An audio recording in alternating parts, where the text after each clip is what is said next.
La historia no son los sucesos. Rasputín, monje maldito. Con este titular acompañado por el retrato de mi abuelo en primera plana, abrió su edición el primer periódico de nota roja de la ciudad de Culiacán, Sinaloa, el 13 de marzo de 1962.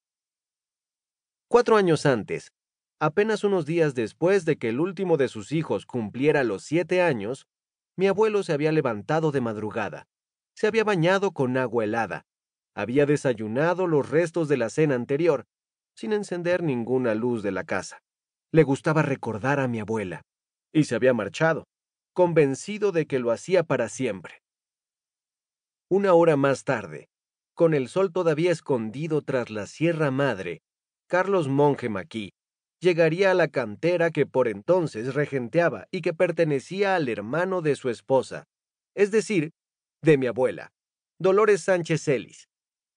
Ahí estacionaría su camioneta, se bajaría empuñando una linterna, comprobaría que no hubiera nadie más en aquel sitio y dirigiría sus pasos hacia su minúscula oficina, donde lo esperaba el cuerpo del hombre que la tarde anterior había comprado.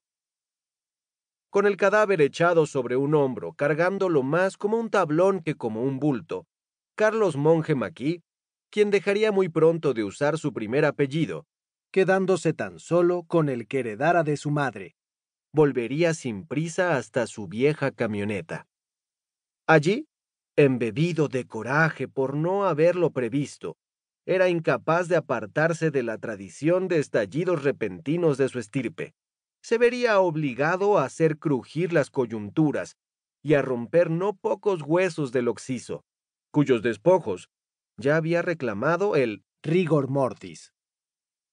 Quizá porque a mí, que lucho contra el ángel vengador que el apellido me impusiera intentando negarle a cada acto, cada instante que comparto, y cada sentimiento que demuestro ante los otros la seriedad que ellos erigen como templos, me habría sucedido. Siempre he querido imaginar que en aquel instante fundacional, mientras mi abuelo se peleaba contra el nervio de la muerte, fue capaz de poner pausa a su coraje y de reírse.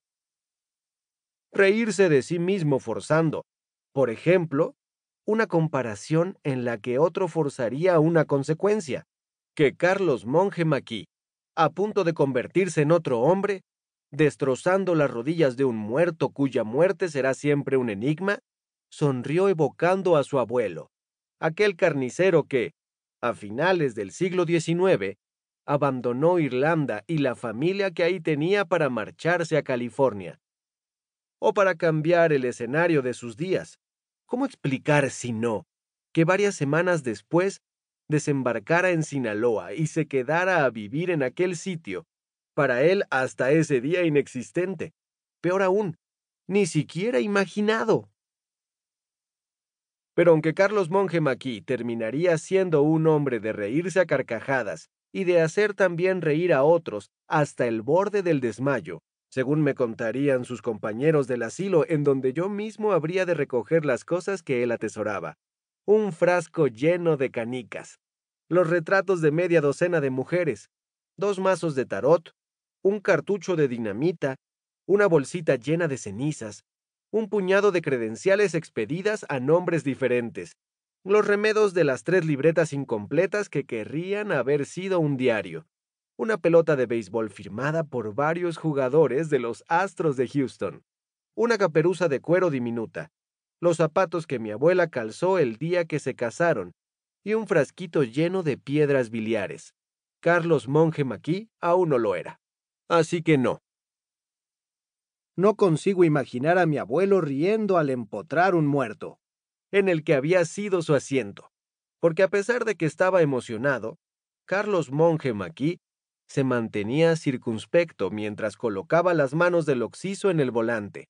Los años de actuación habían sido demasiados, y todavía llevaba puesta la máscara elegíaca que los hombres rotos al nacer siempre utilizan. Y es esta misma máscara la que permitirá que mi abuelo saque su pistola, la enfunda en el cadáver, quite el freno y deje que su vehículo descienda la pendiente.